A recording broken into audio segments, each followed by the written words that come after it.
Hello fellow gamers, NVS here, and I am back with another Kickstarter preview for you, and this time we're going to be taking a look at Dreamwars by Royal Art Games. First up though, we want to say a shout out to our sponsor on the channel, which is 401games.ca, great place to buy games, brought to you by gamers.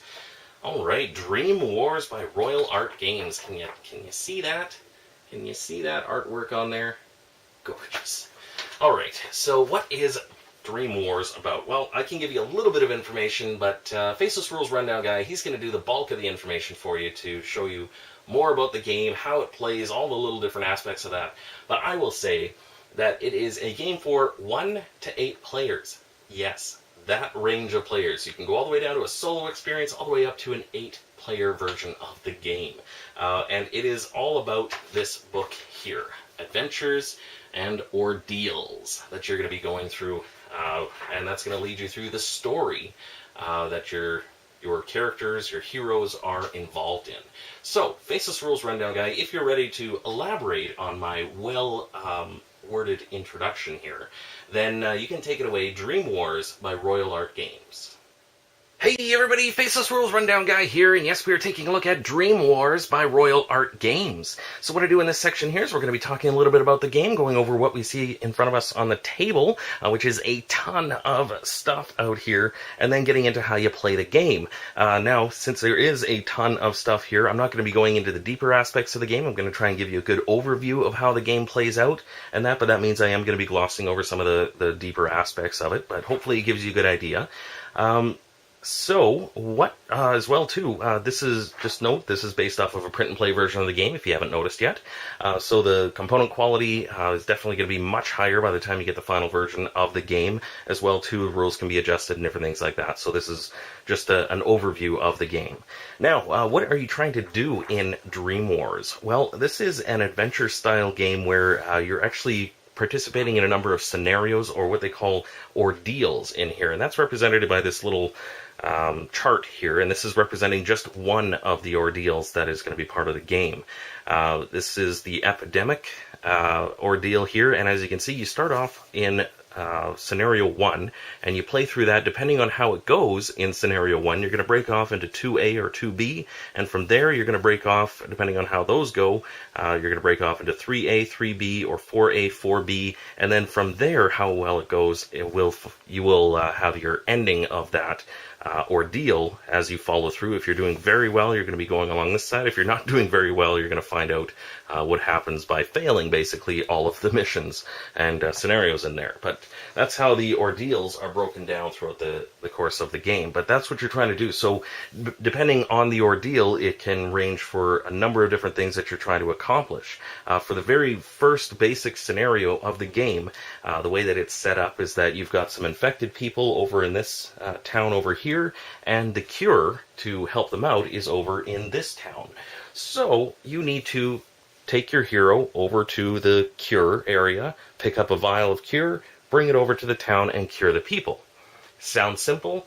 No, it's not. There are some really bad guys that are out there that they are trying to stop you from curing this disease, because, you know, that's their disease. They like it. They want to keep that out there and infecting people. So you've got to fight against them. You got to fight against time for those ones who are infected, that they don't die because you've taken too long, different things like that. So that's the basic idea of that first ordeal, or the beginning of that first ordeal, and it branches off from there to a number of different possibilities. So, what else we have on the table here? I have mentioned the couple of towns that we see out here, but there's a lot more detail on this map. You can see the little dotted lines that are spread out all over the map here. Those indicate the sections of movement that you're going to be using as you take your hero around to the different areas. They might be smaller if they're moving through the woods and that, but if they're able to make use of the waterways, then they might be able to move quite a bit further on a single movement. Or making use of the roads, that's definitely going to give you a larger movement space for your hero. So we've got that, but at each of these locations that are spread out across the area, here, they have small symbols on them that are going to indicate a number of different things that are going to happen at those locations. Whether those symbols indicate where some enemies are going to spawn, so you can have an easier time finding them, or they're going to indicate what type of event or adventure you're going to have when you end your turn there. As well, too, they can be providing places to pick up new items, places to pick up new tech, places for healing yourself as well. If you're in some of these towns, they have little areas that can give you healing. Different things like that. They have all these little symbols across them that are going to tell you what's going to be happening in those areas. As well, too, we've got our hero board here. And if we take a look at that, we'll be able to see a few of the aspects of each of these heroes. So this is Liana Stern. She's the Sky Pirate. She's a human fighter Cantore, or however you say that. And I apologize if I say some of these words wrong. Now, the stats on the left side here indicate how proficient she is in many of these areas. So in melee battle, she's only got a 2 in there. That's not going to be very helpful. It's going to be difficult to be effective in melee battle. Her perception is up at 3. That's not too bad. Tech proficiency is at 2, and the Kentori, Kentichi, something like that, ability is down at a 2. So she's not super effective, but she is quick. She's got a movement speed of 4. She's only got 3 life points here, and the items that she's able to bring around with her here, she starts off with 2 common items, 3 tech items, 3 dream shards, and 2 Kentichi.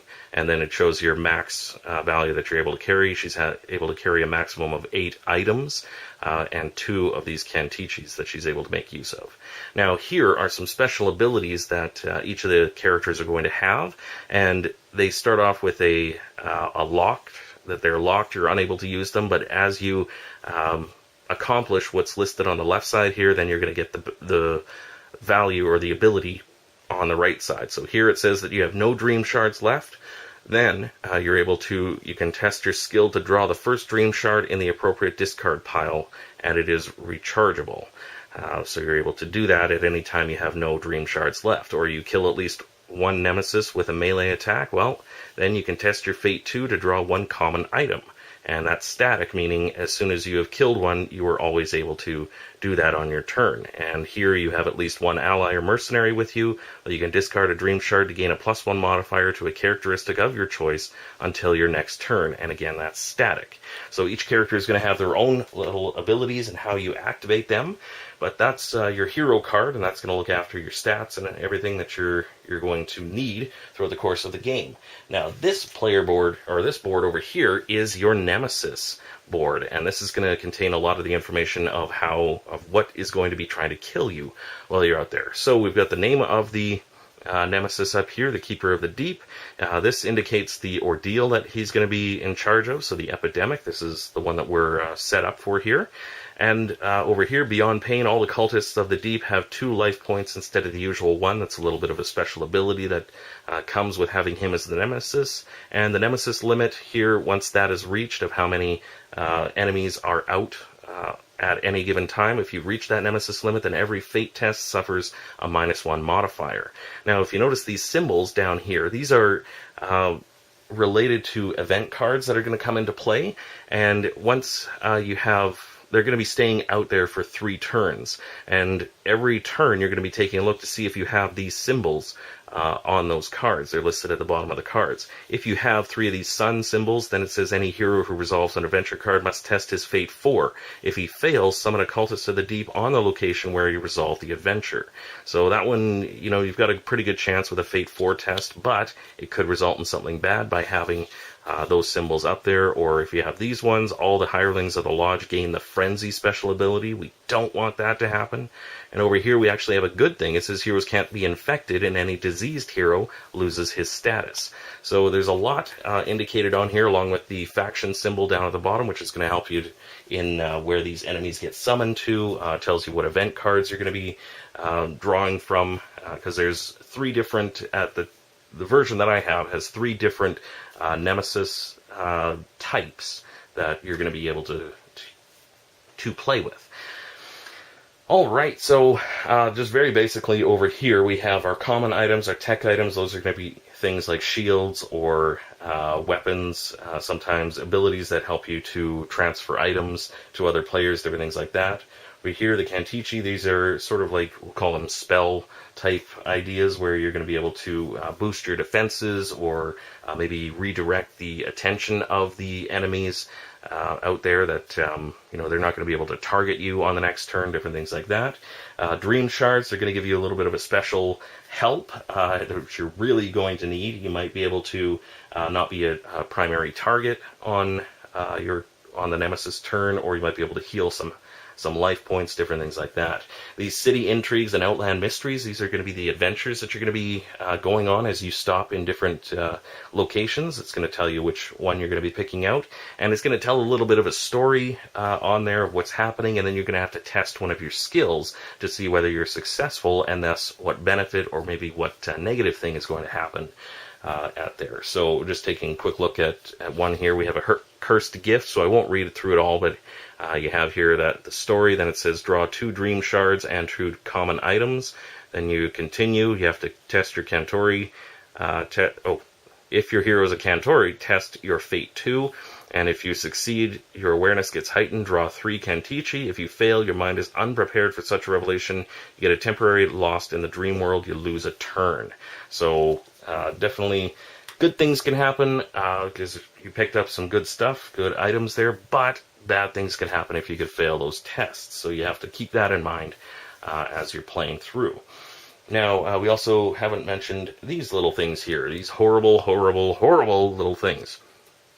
These are the enemies, and these are what going to be tracking you down and or trying to accomplish certain things on their turn, and you've got to stop them and or beat them to the locations to keep the people alive, keep yourself alive. So the stats that are on here, this is the defense when they're shooting at you or they're trying to attack you.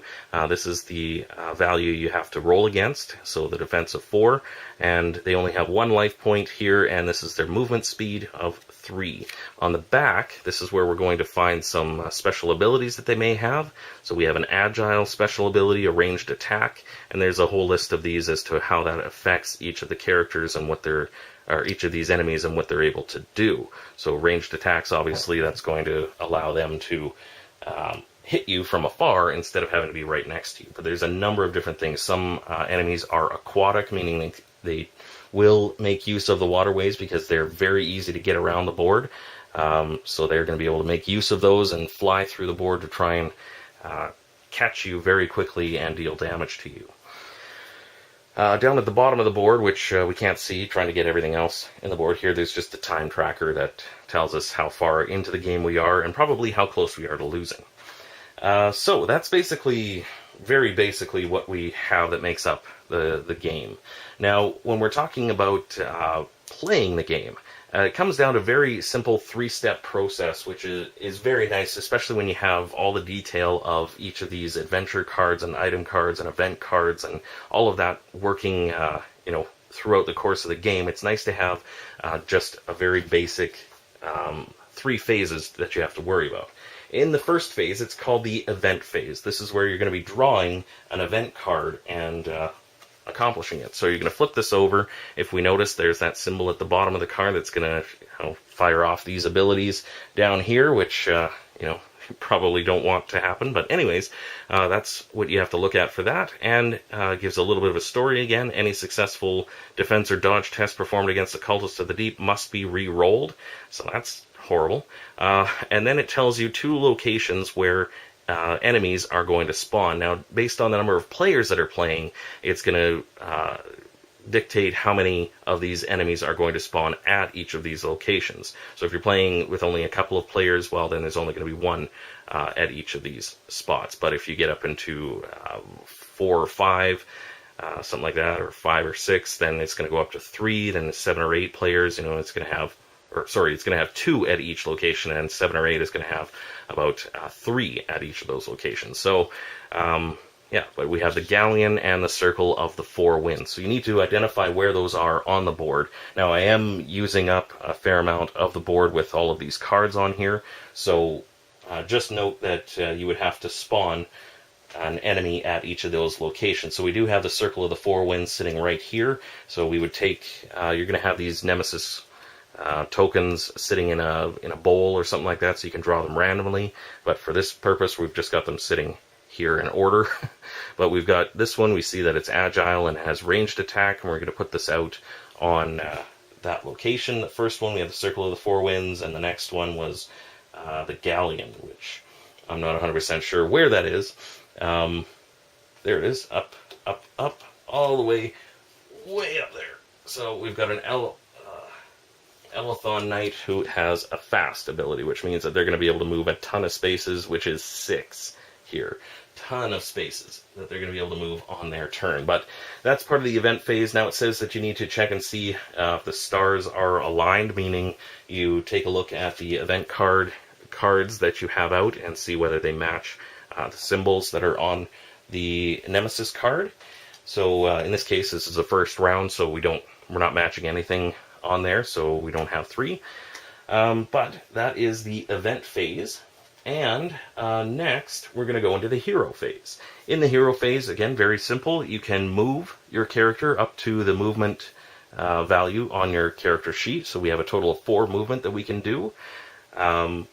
We are able to move that, and we're able to take 2 actions. Now, those actions can be either picking up a cure vial in this scenario, or we can be attacking some of these enemies and trying to wipe them off the board, so we have a little more freedom to move around. But the only thing that we're not able to do is, say, take 2 of our movement, do an action, and then continue movement. Once you take that action, your movement is done. So we're at the Wolf Mount here. That's one of the starting locations for this scenario. So we're here. We want to get to the sanatorium there to be able to pick up some of those cure vials. So we'll just do 1 movement, 2 movement, 3, and 4. So we're actually able to be, I believe, at the sanatorium there, so we could take an action and pick up one of these cure vials that we have here and put it next to our player board to indicate, yep, we've got a cure vial. Now all we have to do is live and make it all the way over to Falkenberg to deliver that cure vial. But probably that's not going to happen. But we could take a look and see if any of the equipment that we had that started maybe gave us a ranged attack that might be able to fire and attack somebody, one of these enemies out there. But in this case, we don't have anything, so we'll just have to end our turn right here. But we are able to make 2 actions and 1 movement. There. Next, we are able to go to the Nemesis phase, and this is where these horrible enemies are going to activate and hunt us down. Now, the ordeal is going to tell us who the primary target is of these enemies, and that's going to dictate where they're going to be focused on moving to. Sometimes it's an objective location that you're trying to defend, maybe, or it is you, because they know you're picking up this vial and you're trying to make it to cure these people. Well, you are the primary target then, and they're going to be hunting you down. So what happens during the Nemesis phase, all of the Nemesis markers are moved towards that primary target, and then it's going, if they're in the right range, then they're going to attack you. There are a few different rules based on if they're trying to cross water locations, or even if you are trying to cross water locations, as to how that's going to affect you, and you might have to roll a test to see whether you can get across there, or if you fail, then you might have to find these bridge locations to get across, and so you don't have to worry about testing that ability. So they're going to move those different speeds. We've got one here that can move 3. He's going to be targeting us, so he's going to move 1. He's going to find this road. They're always going to take the most effective route to find you. So 1, 2, this road allows quick movement here, and 3, they're going to be sitting right there. And they have a ranged attack of 2. As soon as you come into range of them, they are going to attack you.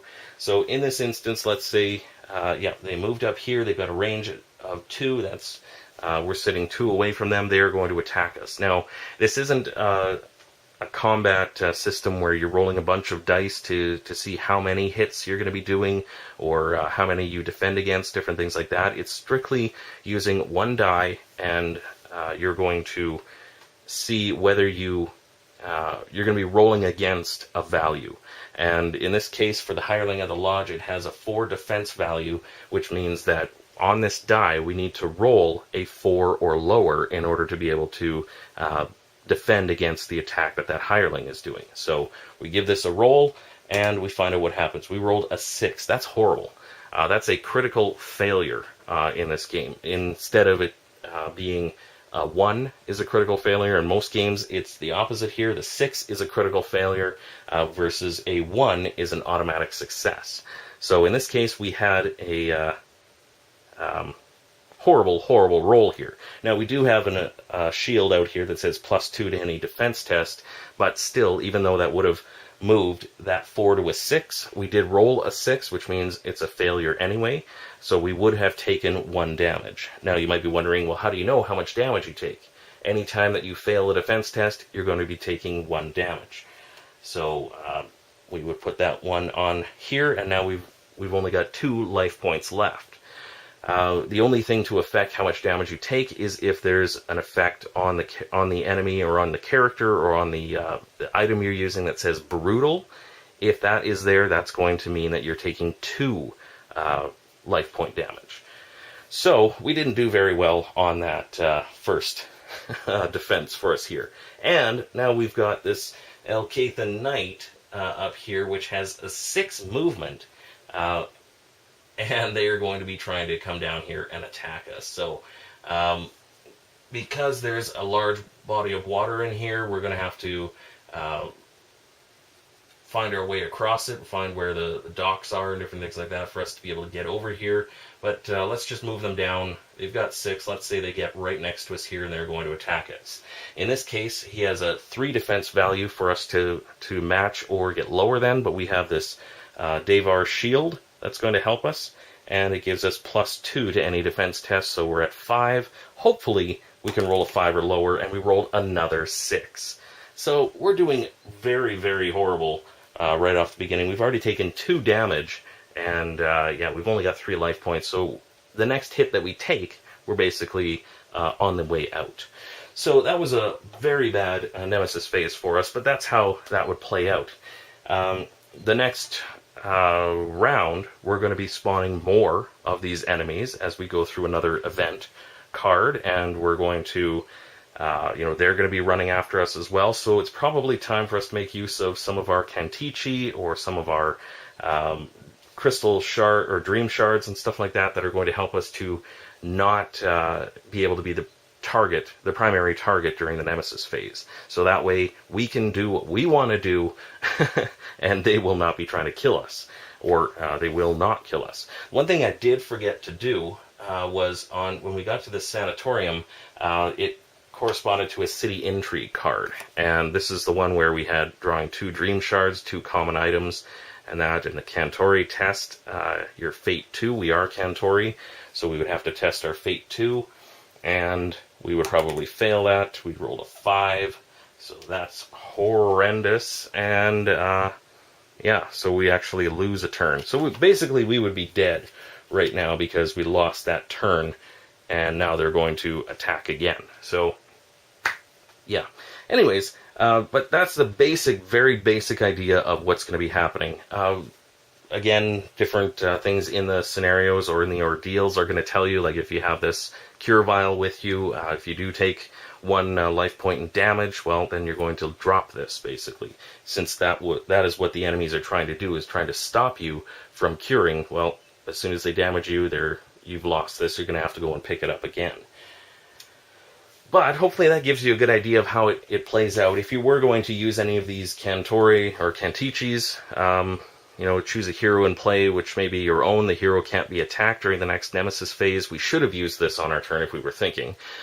We could have set that one up by testing our Cantori skill there, which we only have a 2, so we are taking a chance, but hopefully it would work out. We could have rolled that. We did roll a 2. Hey, we wouldn't have had to suffer through these enemies moving and attacking us and killing us and all that kind of stuff. We could have possibly survived because they couldn't have targeted us during that Nemesis turn. We also had a crystal shard here that would have done the same idea. And these dream shards that you have, you can use them at any time. They don't use an action. You can use them however you see fit to help you out. So, yeah, that's, again, the very basic idea. You're going to be drawing events, checking to see whether any of these abilities come off, pulling out new enemy cards at the locations that event card shows. You're going to be going to the hero phase, moving your hero, taking a couple of actions, whether that's attacking, whether that's using Kantoris or Kantichis, picking up new items, healing yourself, attacking, I think I said, other enemies out there. And then, depending on the locations you end at, if you are at a location that has an Outland Mystery or City Intrigue, you're going to pull those at the end of your hero turn and make use of the story that's in there, testing your skill against what they state on there. Then you're going to move into the Nemesis phase. Those Nemesis are going to move around the board, attacking their primary target. Hopefully you survive, and then repeat the process again. And you're moving up your time tracker at the bottom of the playing board to show the passing of time, because you might have different things happen at specific points in time throughout the course of the game. In this case, every 4 rounds, one of these people in here is going to die. So you've got to do this quickly, get out there, get that cure, get over to the town and cure people as fast as possible. And again, remember that depending on how well you do in this story, it's going to split into another story. Either you're going to a topic research, you're going to find out some more information there, or you've got some, what do you call that? You got problems to fix over here. You've got to cauterize the wound, and then, last hope if you did bad again. But your story still continues throughout the course of a few of these story missions and ordeals in there. So again, I hope that gave you a good overview of how the game plays out, and I'm going to stop talking now. I'm going to throw the video back over to Envious. He's going to let you know what he thought about playing the game, and I hope to see you on the next time I do one of these. So, Envious, take it away. Dreamwars by Royal Arc Games. How did your time go? Alright, well, thank you very much, Faceless Rules right now, guy. We appreciate that. You know what? In that entire time that you were talking about the game, which was a long time, you never mentioned that it is a steampunk setting, horror setting, all of that. A steampunk horror adventure. You never mentioned that. Good grief. I don't know why I keep them on. Alright, so yes, steampunk horror adventure of Dreamwars with 1 to 8 players, all of that stuff here. What were my impressions of this game? Now, obviously, it was based off of a print and play, so things can be changed, things can be adjusted by the end of the final production of the game, so it's state of the game as it sat on my table right here, right now, all of that stuff. Alright, so, little introduction to this game. When I saw it come up on Kickstarter originally, this is its second time up on Kickstarter, but they didn't cancel the first campaign because they didn't make it. They were doing very well, but they listened to a lot of the feedback they got from backers, and that's so they retooled the Kickstarter campaign, and they're coming back. Anyways, when I saw it up on Kickstarter originally, and they show these pictures of what's included in the game, and it's just mind-blowing how much stuff you're going to be getting in this game. So to see this massive board that you're going to be playing on, to see all these characters that you're going to be able to have, all these different items, tech items, common items, you've got the Kantichi abilities, the Dream Shards, your Outland Mysteries, your City Intrigues, your events for 3 different types of Nemesis characters, all the different Nemesis. You have all of these things, all the different types of enemies for the different types of Nemesis and stuff like that. And then, on top of it all, you have the Ordeal book that you're going to be getting, which is going to set you through a narrative story of what's happening, and based on how well you do in each of these scenarios in there, it's going to dictate what's going to happen next. And I couldn't believe how much stuff they were putting on offer in here. I had to contact them and say, is there any slight possible chance that I might be able to test out this game and do up a preview for it? And they said no. No, just kidding. They said yes, because I did a preview. I got the file sent to me, and I was like, holy crap, that's freaking awesome! I get to test this out. And this is the reason, the main reason behind why I wanted to test this out, because of all that stuff that you have, but then you have an actual story, a branching story to follow for even just one ordeal. Then you go to the next ordeal, and you can play through that, and you can play through these a number of different times to do better, to complete different ways of these scenarios and find out the different stories as they branch through. All of that is going to be on offer in this game. So I was super excited to sit down and try this out. It did mean that I got a print and play version of it, and I had to cut it all out.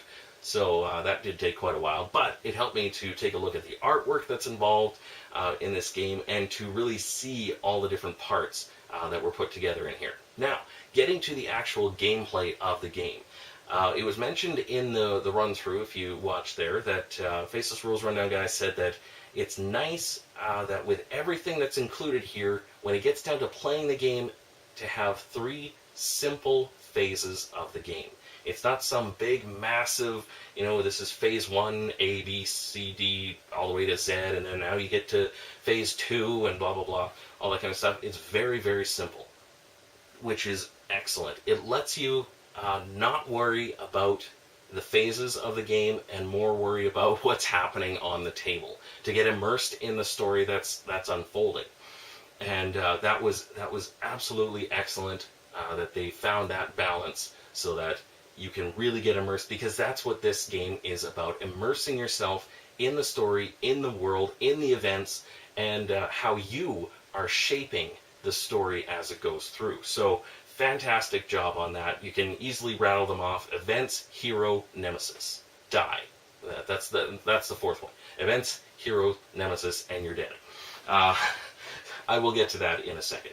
But anyways, so that was fantastic. And being able to play through these ordeals and see, I have only one ordeal in here, but you saw how many branches that took. You get down to 3A, B, and 4A and B. You've got those 4 finales to that one story, one ordeal in there, but then even at the end, it's not just that it leads to one ending, but how you do in that very final section of the ordeal, it gives you 2 possibilities of whether you succeed and whether you fail. So again, just absolutely amazing. I loved every minute of those stories, and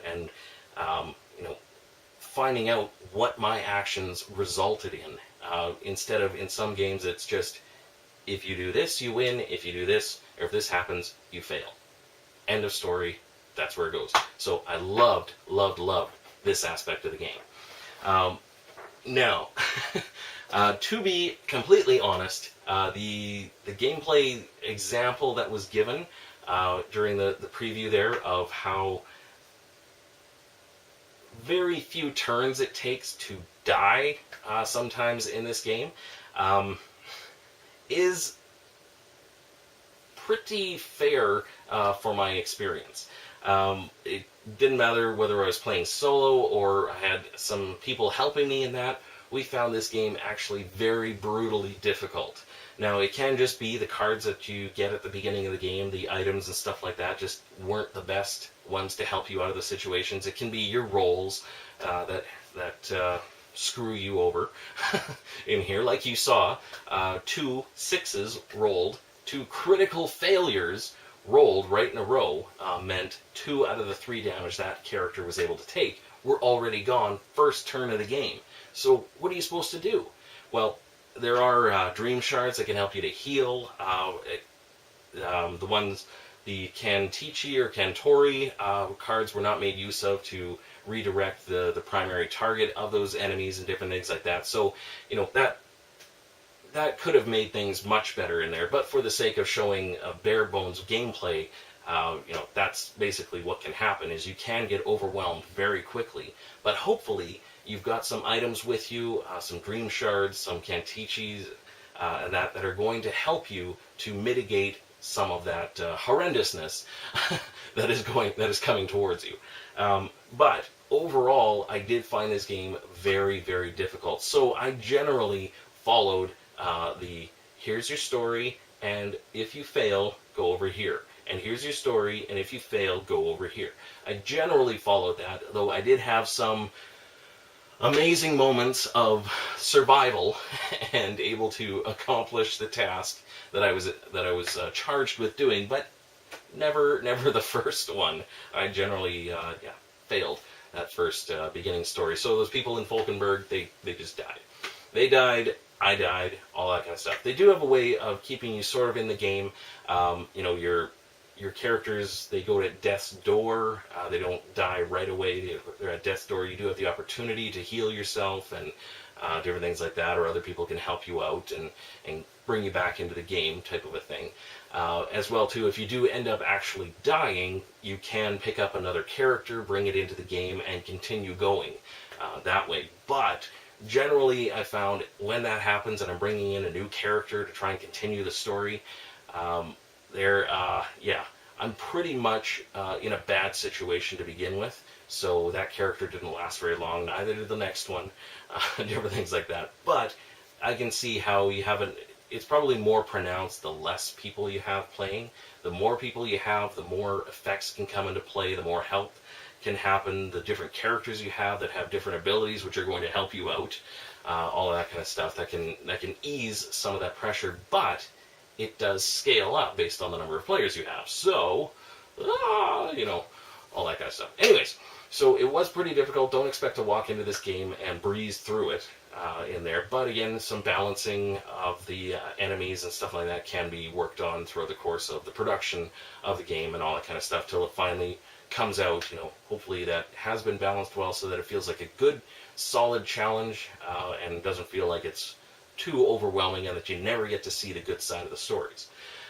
But even with that in mind, even if, let's say, it was super, super difficult and you couldn't get to the positive side of the stories, it doesn't mean that you'll never be able to play the positive sides of those ordeals, because this game can be played as you start at the beginning of the ordeal and follow your branch through there. You can pause at the different breaks in the ordeals before you split off. You can pause your game in case you ran out of time. You can come back the next day, whatever it is, and play the next section of the story. You can do that, or you can even just sit down and play one of those sections as your game for the night. So if you never get to see the positive sides, well, then next time that you sit down, you could sit down and play one of the positive sides. And it doesn't have to start at the beginning. You can play 2A or you can play 3A through there and just use them as those little bite-sized chunks of story and bite-sized chunks of games, whatever one you decide to play. Because eventually you are going to play through all of these different stories. Although it's going to take you quite a while with the amount that they're looking to include. But anyways, you are going to play through them all. But then you can just go back and instead of going through an entire story, just pick those little chunks out, the ones that you really liked, how the story was laid out, whatever it is, you can go back and try them again, right fresh, at any time. So that is also fantastic. So my final thoughts on this game are beautiful presentation, just absolutely fantastic. The amount of stuff that they include in here already is great. With stretch goals, it's just going to get more and more awesome in here. I did find the game difficult, but that could be just my play style. I'm not necessarily used to these style of games, but I do love how it was all put together, and I do love the ordeal book and all that kind of stuff. So maybe if you are more familiar with these style of games, you might have a better strategy for playing and how to survive and how to pick your targets of what you were trying to accomplish on your turn, stuff like that. So anyways, that can definitely change based on your experience with these games. And just amazing ordeal book idea, the time that's being taken to put that together and write all these stories and write out all the endings of them and things like that, just amazing. So if you like these style of games, I would almost say that it's comparable, or in some ways comparable, to an Arkham Horror or Eldritch Horror style of game. Not that I've played them, I have watched gameplay of them, so I'm thinking it's similar. I won't say it's very close to that style of gameplay, I'll just say it's similar to that. The impression that I got from those videos versus playing this, I would say it's pretty similar to it. So if you like those style of games, and definitely that if you get up to 8 players, it's going to take a long time to play through, and you're going to need a massive gaming table to keep all of these cards, and all of your players have room to look after their cards and stuff, but keeping that in mind. So I was very, very much blown away by what they're including in here, and you know how fun it is to have all of this here, have your specific character, and take them out into these cool, very cool adventures. So definitely check out this Kickstarter campaign if this is something that's interesting to you. Look at more of the artwork that's in there, the more information that they have. They do have their own little gameplay videos on there as well, so you can watch those and see more information, or see where Faceless Rules Rundown guy messed up. That's always fun. You can do that as well, and see those stretch goals that are going to be unlocked, and what that's going to mean for adding to the awesomeness of this game. For my thanks to Royal Art Games, I'm going to say a massively survivable nemesis round in thanks to Royal Art Games for sending this print and play out to me, letting me test this out, and just a big thank you to them for putting together such an awesome experience in here. Definitely, the next game you bring out, keep this Ordeal book idea and incorporate that into whatever else you do. It's amazing, it's awesome, fantastic, and you do an amazing job on it, so keep it up on there. Big thank you to them. And a big thank you to all of you for checking this out. I know this is a longer video, but as you saw, this is a freaking huge game, but I appreciate you staying and watching all the way through here. I do appreciate that very much. If you do like what you see in these Kickstarter previews and you want to see more, hit that like button, hit that subscribe button, and hit up your local town that is suffering from some horrible plague, and see if the next town over has a cure that you can go pick up and bring it back, and it instantly cures them. See if that happens. Let me know how it goes in the comments below. As well, too, you can check out whatever else is on the channel. There are Kickstarter game previews, retail game reviews, unboxings, playthroughs, and a weekly Here's a Kicker video feature where I talk about cool board games that are up on Kickstarter looking for funding, just like Dreamwars is right now. Go! Check it out! Fast! And I'm saying the Kickstarter campaign and my Here's a Kicker video. Go check them both out! Fast! Yes. Alright, and that video comes out every Monday and will include more fantastic, awesome games that are up on Kickstarter as well. We can say a final shout out to our sponsor on the channel, which is 401games.ca, great place to buy games, brought to you by gamers. We really appreciate their support. Go and check them out, 401games.ca. Alrighty, so until I see you on the next video, then whatever it might be, have yourself a great morning, afternoon, evening, or good night. We will see you later.